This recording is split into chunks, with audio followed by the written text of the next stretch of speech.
Ladies and gentlemen, welcome back to another awesome video by myself, Lucid, and today we're going to talk about night one of Summerslam 2025.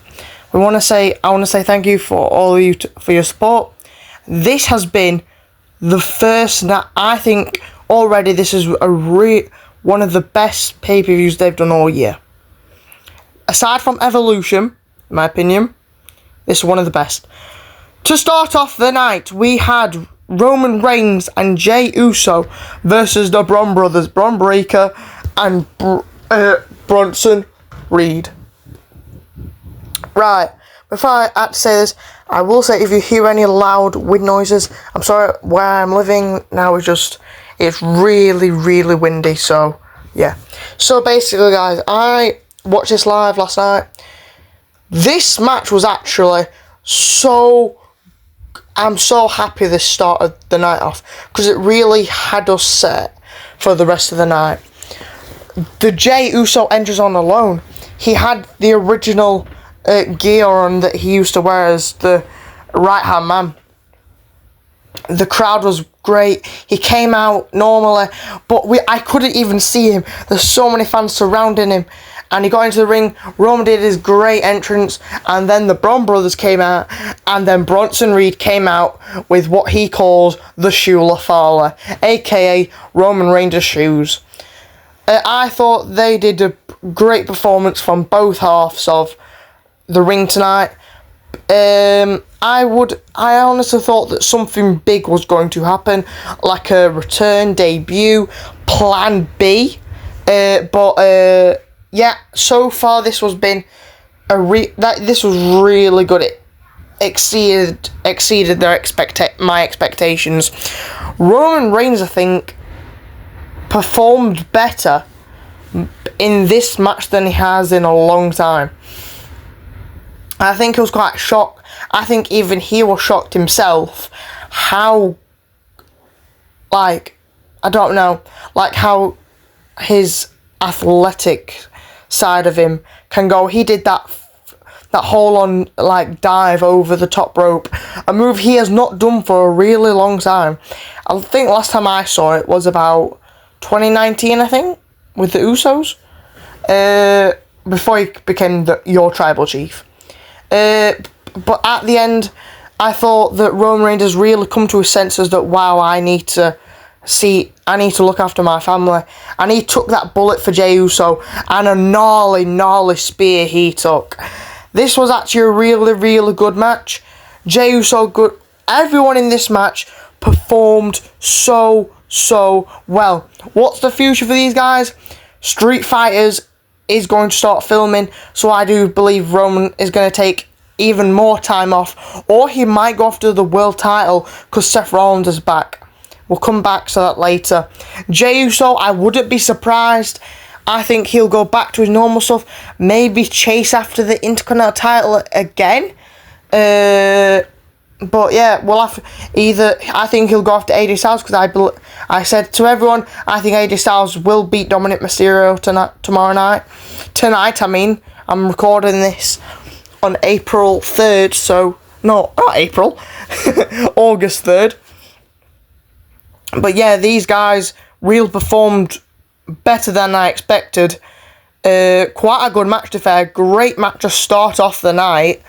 I think Bron and Bronson are just set now because of what happened in the main event. These guys have really they really had to dig deep to find their true selves in this match. I think this was the best showing of these guys that they've had for a while. Jey Uso, I thought, needed to be the person to pin the Bron Brothers because I think he had a bit of a downfall after he lost that world title. I think in my opinion, he went on a bit of a downfall. But since Roman Reigns is back, he's starting to climb back up into the ranks. He's trying to make people realise that he is world championship material. Could we see a two-time world champion Jey Uso? I hope so, because I think his reign was cut too short, but I think it should have been a better reign, but I don't think it should have been Gunther who should have ended it. I think it should have been someone like a Seth Rollins, like a Braun Breaker, like a Sami Zayn, like a Karrion Kross. But I really do believe that these guys really performed so very well all together. It was great to see Roman Reigns and Jey Uso back connection and back together, just being family. Next, we have the second tag team match of the night, with the team of Roxanne Perez and Raquel Rodriguez versus Charlotte Flair and Alexa Bliss for the WWE Women's Tag Team Championships. Another match. This was actually a really good match. Charlotte Flair and Alexa Bliss got a lot of... I think they are so over. I love the connection between them two, because I'm being honest, these two are turning into vets, women wrestling vets.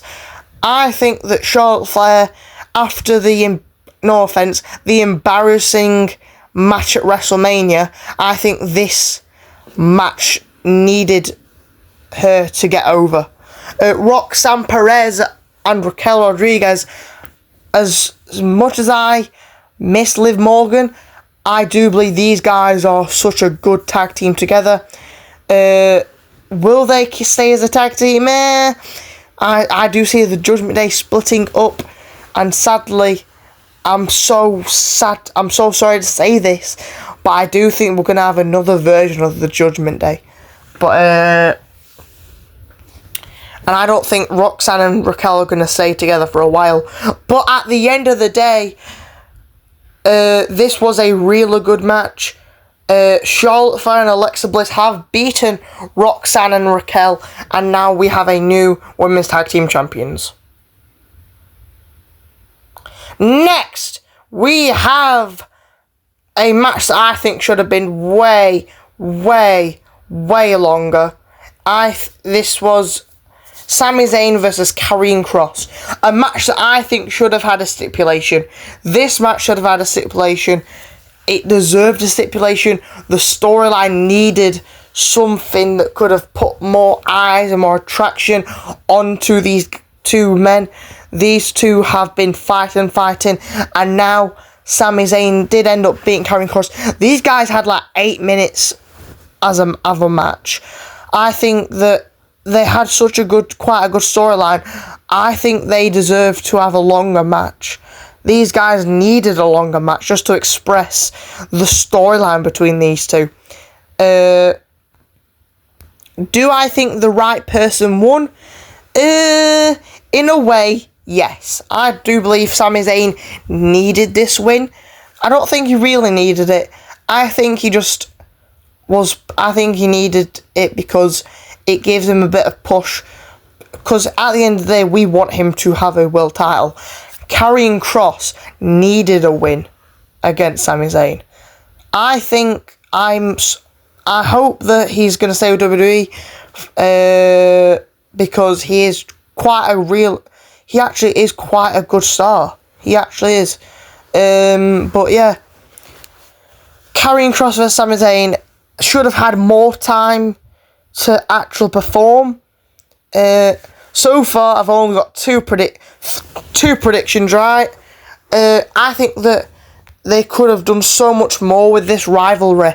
There was a chance that Sami Zayn was going to turn heel. Was I going to say that? No.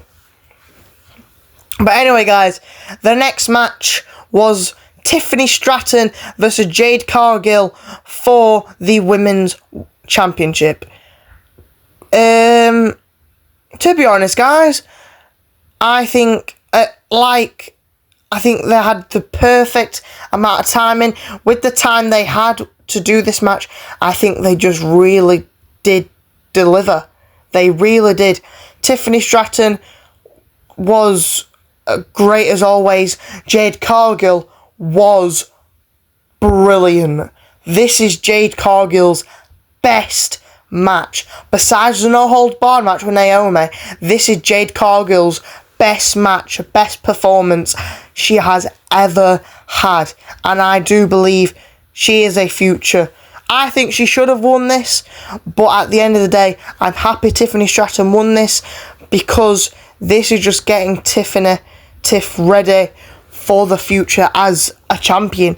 I think that she can hold this title I think she's going to hold this title till possibly next WrestleMania. She probably will hold it till WrestleMania 42. That's just crazy on its own, that. But she is a remarkable star, a great wrestler. These two really did tear the house down.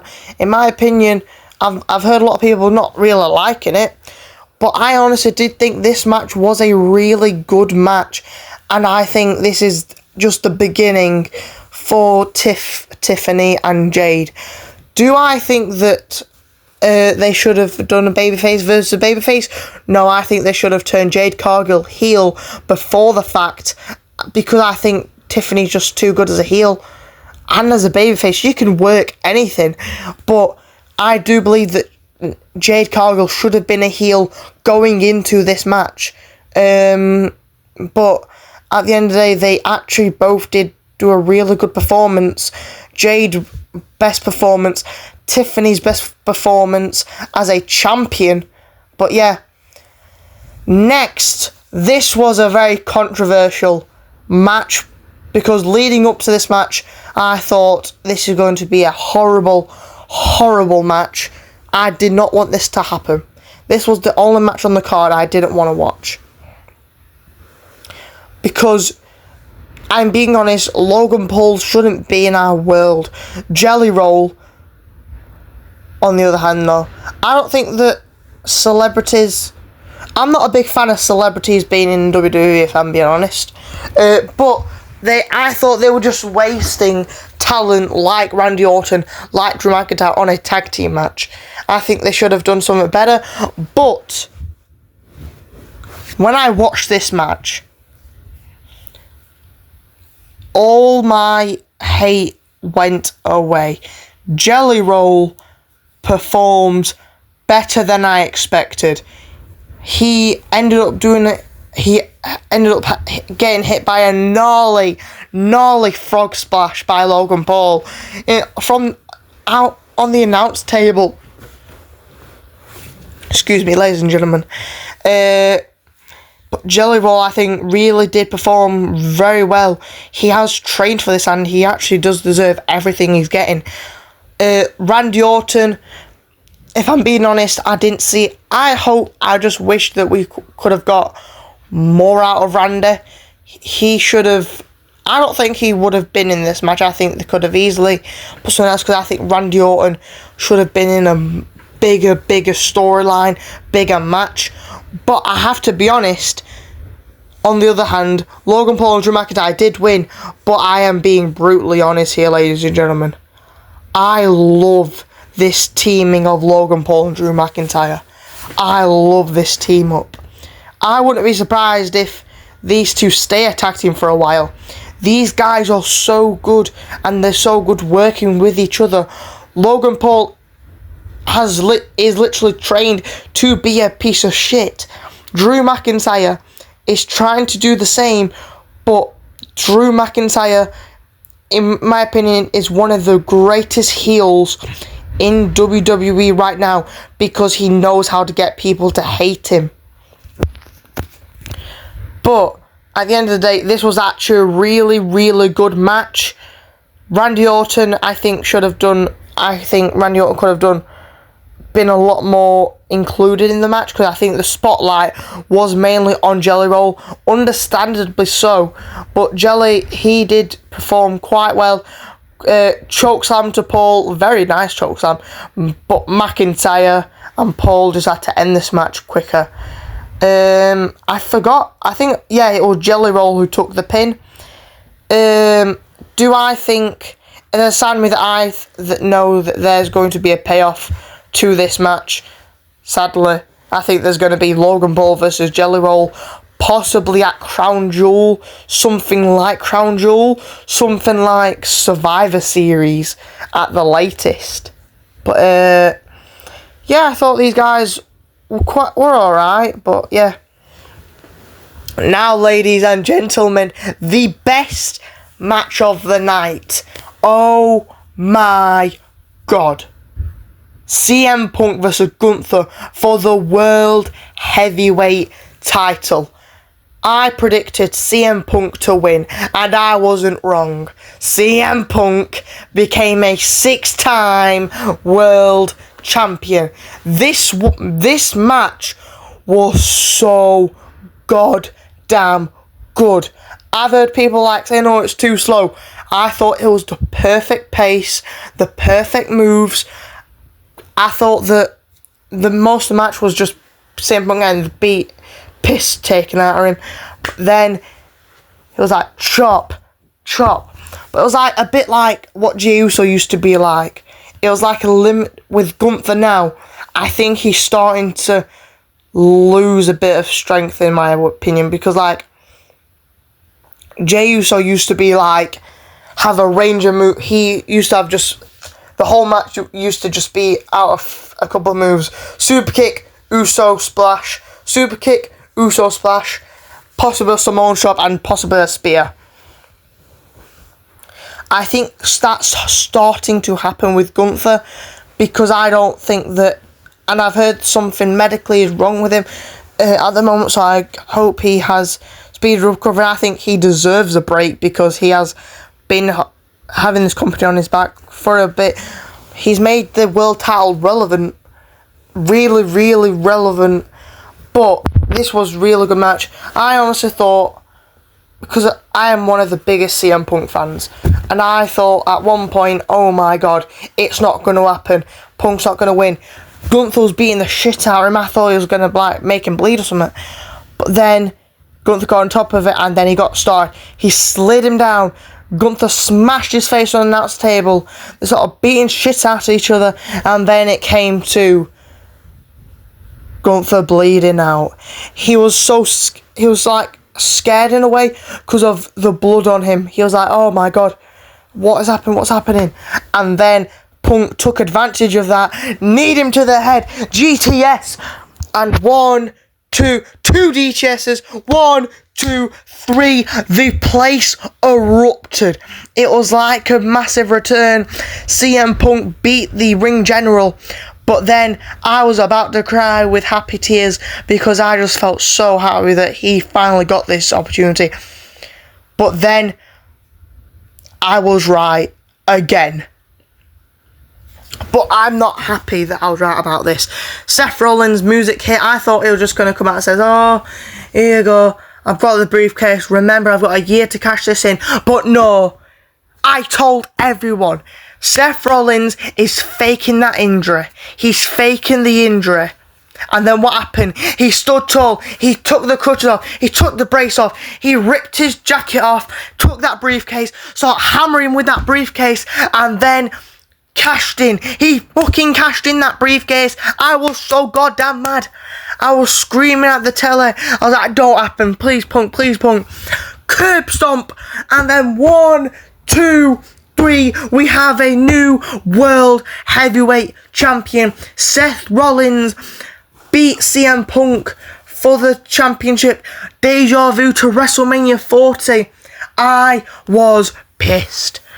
Lou said doesn't snap a lot, but goddamn, I was mad. I was really mad.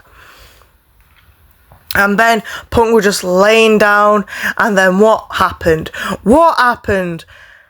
B&B security, I call them. 2 dickheads. Braun Breaker and Bronson Reed came out with Paul Heyman, just sat down and held the belt. Oh my god. I'm still really mad about it. Punk deserved that win. He needed that win more than anybody. He needs that. And then Rollins just took it from him. He took the one chance he had. He finally beat Gunther, and then he got that took away from him. I told everybody that that championship was going to be CM Punk. CM Punk did win the belt, but only had 5 minutes with it until Seth Rollins, Mr. Money in the Bank came out. The rune of the century, I've heard people calling it. I call it bullshit. Karma. Drew McIntyre calls it karma. I just think it is something I like to call loose Ed's worst moments. Seth Rollins beating one of my favourite childhood heroes. Right, ladies and gentlemen, that is the review for SummerSlam. Watch out for tomorrow, because tomorrow I will be back on YouTube, and we're gonna give the review for night 2. Thank you all, ladies and gentlemen. Love you all. Bye.